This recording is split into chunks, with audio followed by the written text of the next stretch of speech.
প্রিয় বন্ধুরা, নবম দশম শ্রেণীর প্রথম অধ্যায়ে আছে বাস্তব সংখ্যা। আমরা বাস্তব সংখ্যার আজকে অঙ্ক করব। অনুশীলনীতে একটি অঙ্ক দেওয়া আছে, √5 মূলদ না অমূলদ। √5 সংখ্যাটা আসলে মূলদ না অমূলদ এটা আমরা কিভাবে জানব?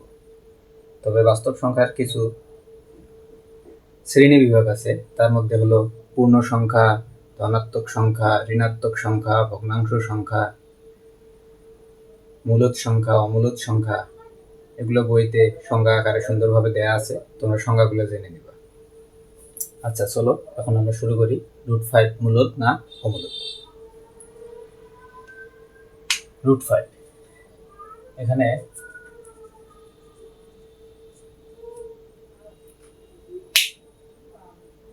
রুটটাকে আমরা কল্পনা না করে শুধু 5 মনে করি।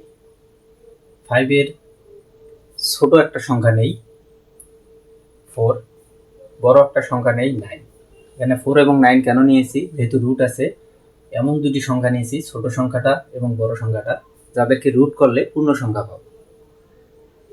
তাইলে √4 এর চাইতে √5 বড় এবং √5 এর চাইতে 9 বড়। তাহলে এটাকে আমরা যদি সমাধান করি, √4 = 2, তার চাইতে √5 এর মানটা আমরা অমীমাংসিত পাই, মানে মান বের করতে পারিনি, কিন্তু √9 এর মানটা 3 পেয়েছি। অতএব √5 কোনো পূর্ণ সংখ্যা নয়। পূর্ণ সংখ্যা মানে অখণ্ড সংখ্যা, সেটা ধনাত্মকও হতে পারে, ঋণাত্মকও হতে পারে। √5 কোনো পূর্ণ সংখ্যা নয়। যদি √5 মূলদ হয়, এখন আমরা মূলদ না অমূলদ একটা মনে করি নেই যে √5 এটা একটা মূলদ সংখ্যা। আমরা একটা জানি যে মূলদ সংখ্যা তখনই হবে যখন তাকে p/q আকারে প্রকাশ করা যায়। তাহলে ধরে নিলাম √5 সমান p/q। আর এই যে p/q নিলাম, এর মধ্যে p এবং q হচ্ছে স্বাভাবিক সংখ্যা থাকবে। স্বাভাবিক সংখ্যা কোনগুলো?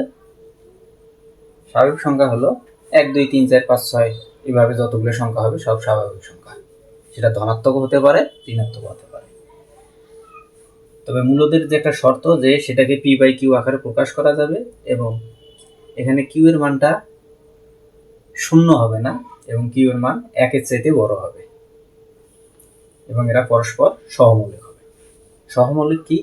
যাদের মধ্যে 1 ছাড়া অন্য কোনো গুণনীয়ক বা উৎপাদক নেই। তাইলে আমরা মনে করতে পারি, তাইলে √5 যদি p/q হয়, তাহলে 5 এটাকে বর্গ করে নিয়ে যদি, তাহলে রুটটা চলে যায় p²/q²। এখন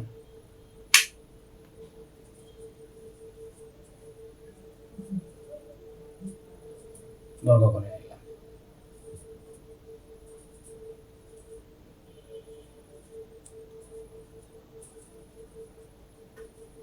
নেওয়ার পর উভয় পক্ষে যদি q দ্বারা গুণন করি, তাহলে 5q = p²/একটা q বাদ যায়।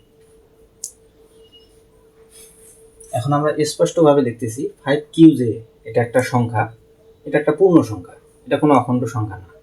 কারণ q এর মান যাই হোক, 0ও হবে না, 1 এর চাইতে বড় হবে। 1 এর চাইতে যদি বড় হয় কত হবে? 2, 5 2 10।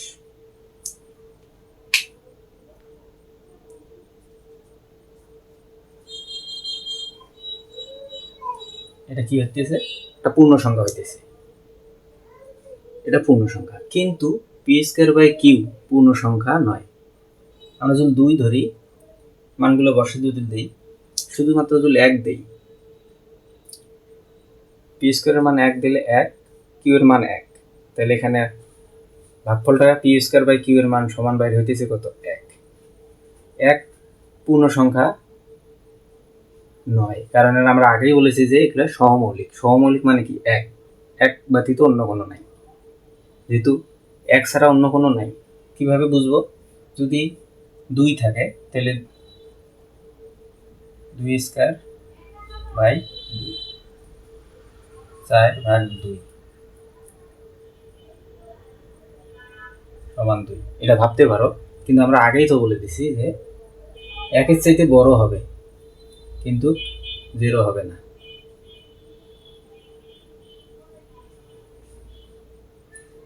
এটা সহমৌলিকের যে শর্ত, সহমৌলিক পি কিউ যেহেতু সহমৌলিক বলা হয়েছে, তাই এক্ষেত্রে পি এর মান কিউ এর মান 2 নেওয়ার আমাদের কোনো সুযোগ নেই।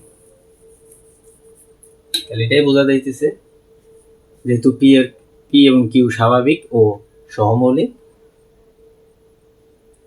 তাই পি স্কয়ার বাই কিউ এটা কোনো পূর্ণ সংখ্যা নয়। আবার দেখা যাইতেছে কি, এই যে √5 বাই পি বাই কিউ, এটাকে আমরা পি বাই কিউ আকারে প্রকাশও করতে পারতেছি না। তাইলে অতএব √5 একটি কি সংখ্যা? অমূলদ সংখ্যা।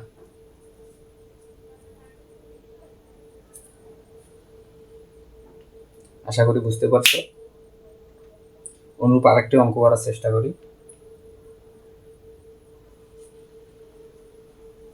√10 মূলদ না অমূলদ, এটা নির্ণয় করার ক্ষেত্রে আমরা প্রথমেই √10 নিই। √10 এর যে ছোট সংখ্যাটা নেই, √10 এর সাথে এমন একটা ছোট সংখ্যা নেব যার বর্গমূল পূর্ণ সংখ্যা হবে। এখানে যদি আমরা 9 নেই, বর্গমূল কত হবে? 3 হবে। অনুরূপ √10 এর সাথে এমন একটা বড় সংখ্যা নেই যার বর্গমূল পূর্ণ সংখ্যা হবে। 11, 12, 13, 14, 15 পর্যন্ত কোনো সংখ্যা নেওয়া যায় না, কারণ সেগুলোর বর্গমূল পূর্ণ সংখ্যা হয় না। যদি 16 নেই,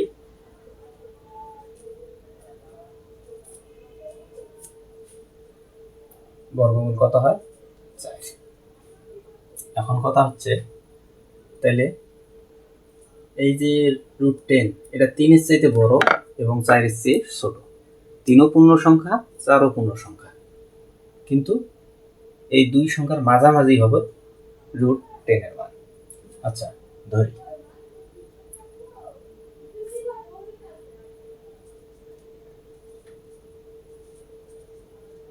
ধরবো কি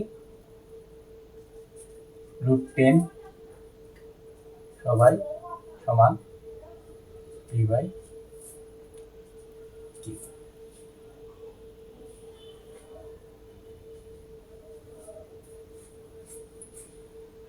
কারণ মৌলিক সংখ্যা মূলদ সংখ্যা না অমূলদ এটা বোঝার জন্য আমাকে যে কোনো সংখ্যাটাকে পি বাই কিউ আকারে প্রকাশ করার চেষ্টা করতে হবে। এখানে আমরা জানি যে কিউ এর মান 0 হবে না, কিন্তু কিউ এর মান 1 এর চেয়ে বড় হবে। পি আর কিউ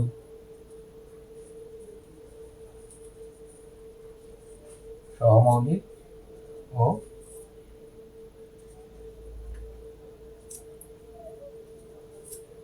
বাস্তব সংখ্যা হবে। যদি বর্গ করে নেই, মান কত হইতেছে?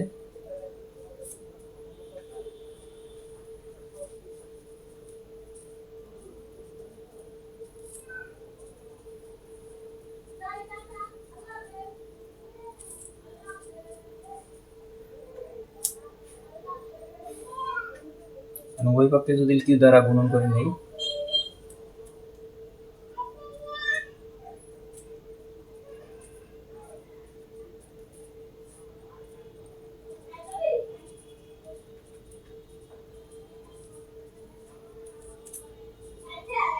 কিউ দ্বারা গুণন করে ফেলাম। এখন দেখো বন্ধুরা, 10 কিউ 10 কিউটা একটা পূর্ণ সংখ্যা। কিউর মান যদি 0 নাও হয়, 0 চেয়ে বড় এবং 1 এর চেয়ে ছোটও হয়, 10-এর সঙ্গে যে কোনো একটা দশমিক সংখ্যা গুণন করে সেটা একটা পূর্ণ সংখ্যা হয়ে যাবে। 0.5ও হয়, তবু 10 দ্বারা গুণন করলে সেটা 5 হবে, তার মানে পূর্ণ সংখ্যা হবে।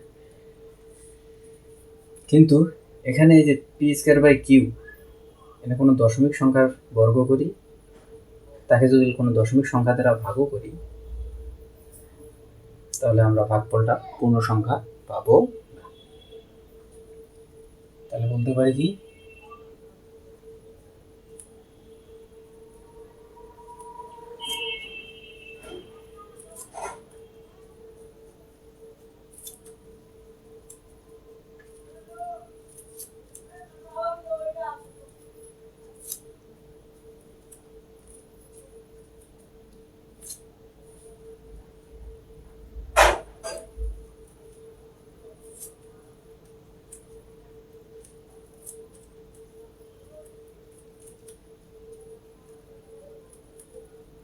কারণ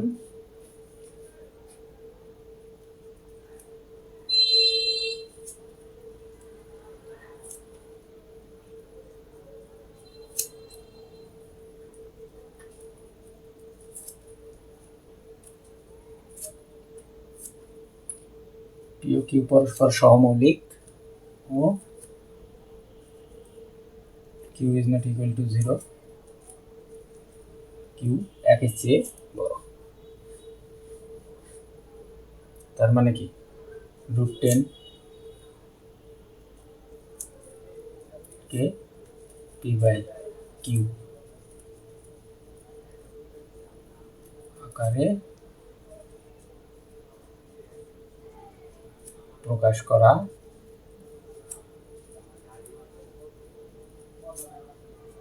যায় না। যেহেতু প্রকাশ করা গেল না, অতএব √10 একটি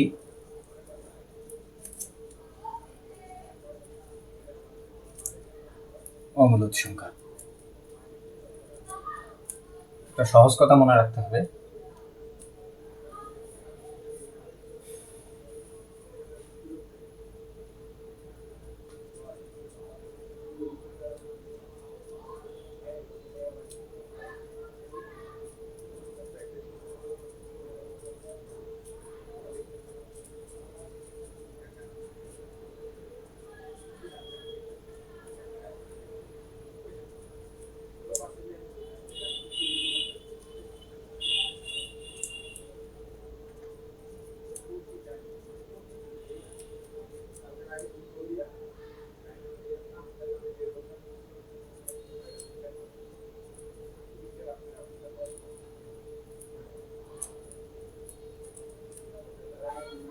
তাহলে আমরা দুইটা অঙ্ক থেকে এটাই বুঝতে পারতেছি পূর্ণবর্গ নয়।